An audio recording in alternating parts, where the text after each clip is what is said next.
Good morning, students.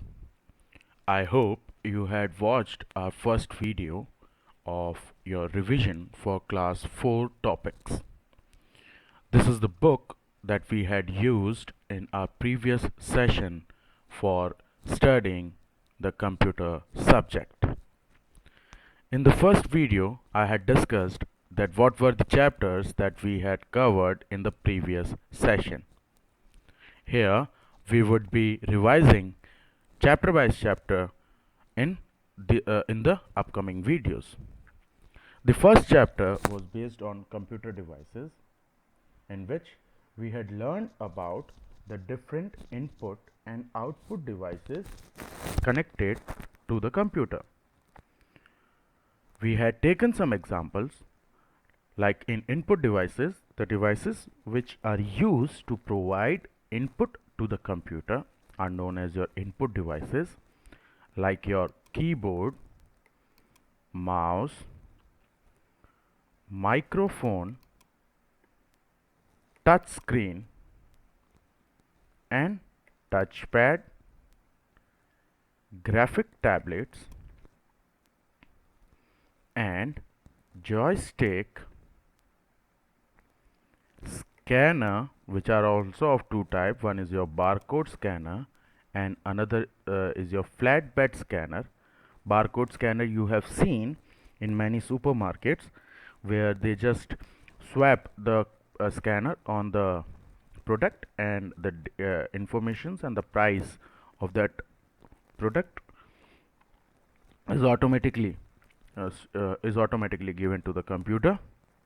There is no need to manual typing. Then we have digital camera and webcam as your input devices.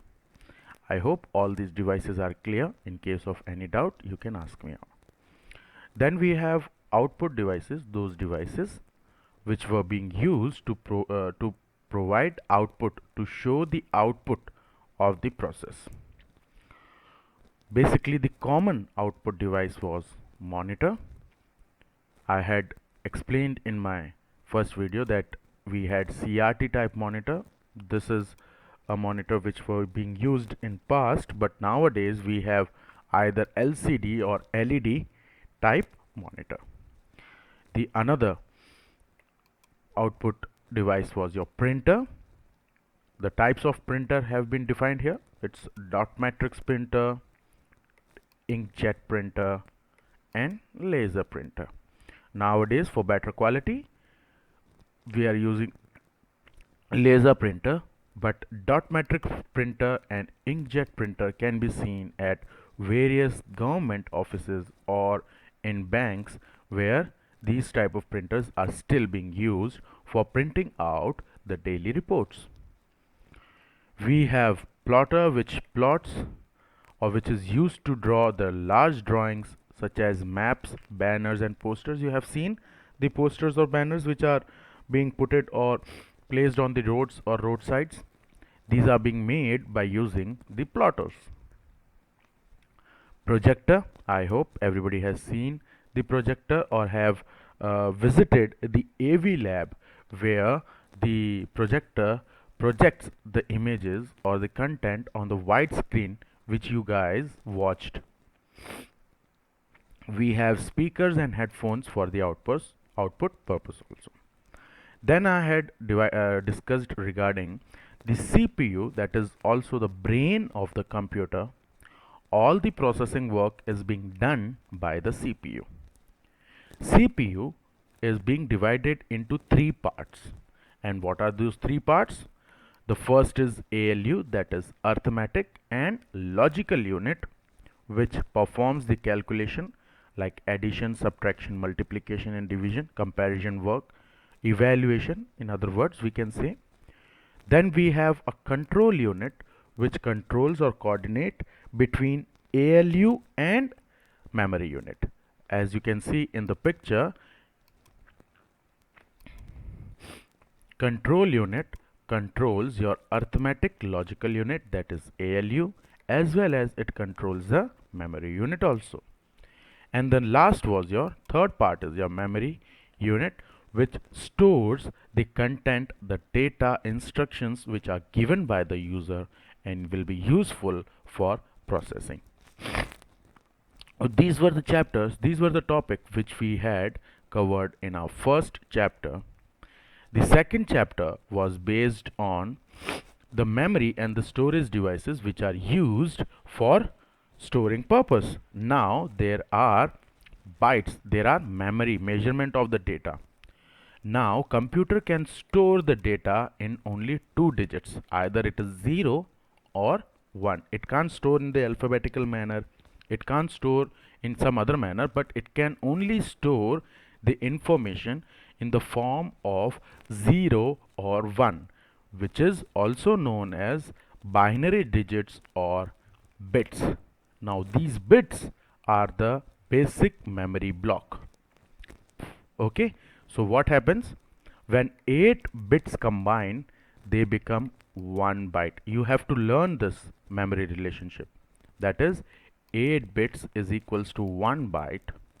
1024 byte will be equals to 1 KB. 1024 KB will be equals to 1 MB, and 1024 MB will be equals to 1 GB, and it is in the same manner. So you should learn this. Then computer has two types of memory. One is your primary memory, which is also known as main or internal memory. Primary memory is of also two types. One is your RAM and another is your ROM. The difference between these two have been mentioned here. The storage purpose, the nature. Now volatile means, volatile memory are those memory, like your computer is being connected to the power supply right now. As soon as the power supply will turn off, the data will be deleted. That's a volatile memory. I would again repeat, the memory which gets permanently deleted if the power supply is turned off. Such memory is known as volatile memory. Whereas your ROM is a non-volatile memory. That means if the power supplies goes off also, then also the content in this memory will not get deleted. The content will not deleted. Then we had a secondary memory, or also known as auxiliary memory or external memory, which are, one is your hard disk. It is available in almost every CPU for storing purpose. Compact disk, CD, you have seen compact disk while watching movies or songs. DVD, that is digital versatile disk. Blu-ray disk, and we have the USB flash drive. Nowadays you have seen memory cards which are installed in your mobile to store the content.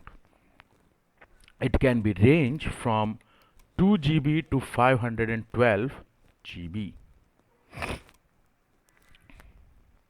This is the diagrammatic representation of the types of memory of computer. I hope these two topics or these two chapters are clear. Any doubts, you can ask me. We will happy to revise you out again. The third chapter was based on operating system. The operating system which we will discuss is Linux, which we were discussing Linux, and in Linux we were using Ubuntu operating system.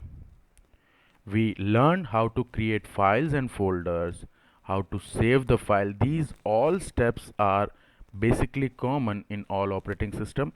The same file folder has to be used. If we want to create new program, new. If we want to open a already saved file, open. If we want to close the program, close. So these commands are similar in almost all programs. So we had learned how to open a folder, how to rename it, how to save it to the any other location, how to delete that folder and file, okay, how to restore them if they had been given